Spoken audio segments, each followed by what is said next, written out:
Welcome to Illuminati Silver. We tell the truth about silver. Today is Monday, the 5th of August, 2024, though it's the very early hours of August, the 5th, which happens to be my birthday.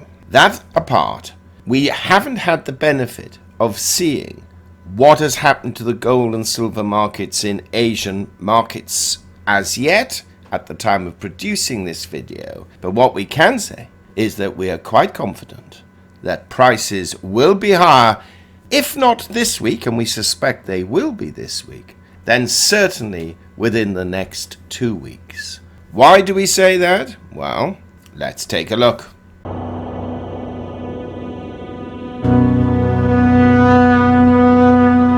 Now first, just a quick reminder, we've set up a second channel entitled Finances Do Matter, covering a whole array of financial topics. We've placed a link in the description box and comment section below for those who've not as yet joined that channel. Now gold rose $54 last week, rising from $2,388 to $2,442. Having hit a high of $2,486 and a low of $2,370, a rise of 2.3%. Gold spread between high and low was a very reasonable $116. Last weekend we said gold would trade between $2,340 and $2,450. Gold on Friday exceeded the top of our range early Friday morning, but came back within it after a few hours. In sterling terms, gold finished the week at £1,910, up £54 on the week, and in euros it closed at €2,242. That's up €39. Silver rose 63 cents, moving from $27.93 to $28.56. Having been as high as $30.54, so a significant high, albeit very briefly, and a low of $27.35, a rise of 2.25%. The difference between its high and low was $3.19, and it does appear that silver is oscillating quite a bit. Save that, similar to the previous week, there was a spike lasting only a minute or two of over $1.50. Otherwise, the range would be within a more moderate $1.50 to $2. Last weekend, we predicted silver will trade between $28.25 and $30.25, with an outlier range of $27 and $30, which, apart from the 2-minute aberration, did that quite comfortably. In sterling terms, silver closed up 61 pence at £22.36, and in euros it closed up 0.46 euros at 26.25 euros. Gold to silver ratio stands at 84.8 to 1, which is not comforting for silver at all. It really does need to be in the early 70s if one is to gain significant confidence in it again. Bitcoin stands down nearly $7,000 at $60,671 after a few brutal days, primarily due to Middle East geopolitical issues. Equities were lower too. The Dow Jones down 852 points at 39,737. The S&P 500 down 113 points at 5,346. The Nasdaq Composite down 581 at 16,776. And the FTSE 100 index down 111 at 8,174. Oils also lower, fortunately for those who buy gas at the tank. Brent crude closed down $4.32 at $76.81, and WTI crude closed down $3.64 at $73.52. The dollar index took a hit, down 1.11 at 103.20. If we take a look at the gold trend last week, it opened higher, then dipped, then gradually rose from Tuesday onwards, peaking Friday midday, a little sell-off and a small recovery at the end. Well, last week's economic data revealed lower than expected July ADP employment figures, which were down 33,000 from the previous month, but higher US productivity for quarter 2 at 2.3% compared with 0.4% the previous quarter.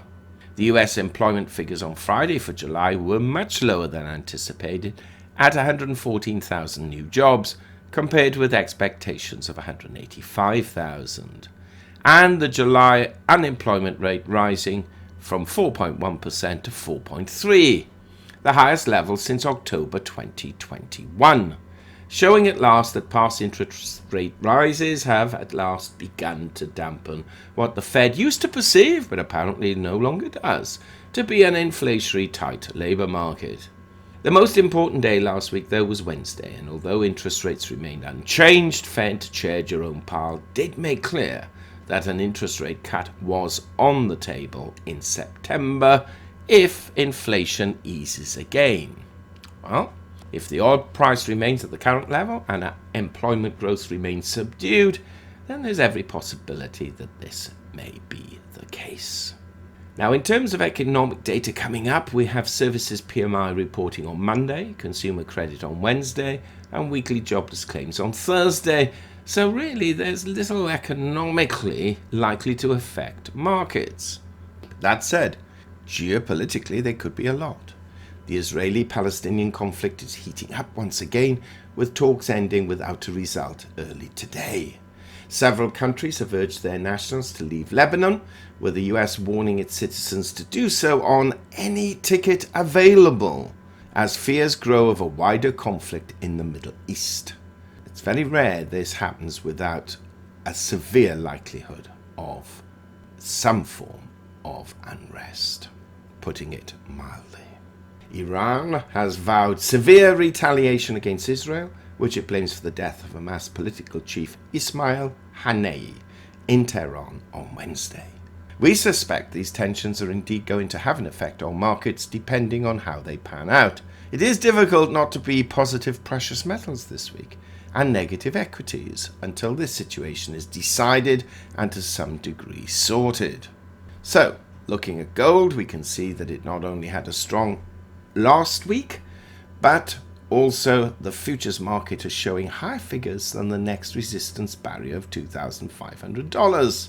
This suggests gold will break this figure this week and certainly the following week if it doesn't quite get there in the next 5 days. Technically, there is massive support at the 2,400 level. Silver, while stronger last week, is really struggling. It does not have the same safe haven impetus and central bank buying support as gold, but does have industrial demand benefits greater than gold. It should frankly be strengthening, but any geopolitical conflict short-term may increase its monetary asset value, but could decrease its industrial demand component, especially if international trade is affected, and so this schizophrenia remains with silver. Some analysts are predicting that monies may come out of the gold and silver markets as investors run for liquidity, especially if there is a geopolitical conflict. That could very well be the case. You cannot rule that out. We see a slightly different picture though, with the UK Central Bank lowering rates by 0.25% last Thursday to 5%. It's only a matter of time before Europe and the US does the same very soon. This will more than likely prove beneficial for gold in particular, especially while geopolitical uncertainties exist. So we're of the view that gold may continue to rise this coming week, and if for some reason it does not, it will certainly make up for it the week after. Silver will follow gold's lead, but we suspect, unfortunately, not as strongly.